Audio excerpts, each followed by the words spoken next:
முன்னாள் மேல் நீதிமன்ற நீதிபதி மாணிக்க வாசகர் இளஞ்செழியன் மற்றும் அவரது சட்டத்துறை சார் சேவைகள் மீது என்றும் நமக்கு மதிப்பும் கௌரவமும் காணப்படுகிறது.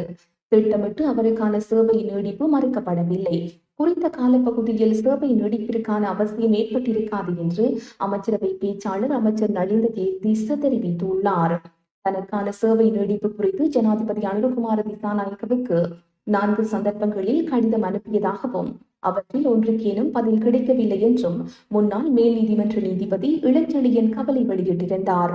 இது தொடர்பில் நேற்று செவ்வாய்க்கிழமை கொழும்பில் உள்ள அரசாங்க தகவல் திணைக்களத்தில் இடம்பெற்ற அமைச்சரவை தீர்மானங்களை அறிவிக்கும் ஊடகவியலாளர் மாநாட்டில் அமைச்சரவை பேச்சாளர் அமைச்சர் நலிந்த ஜெயதீசவிடம் ஊடகவியலாளர்களால் கேள்வி எழுப்பப்பட்டது.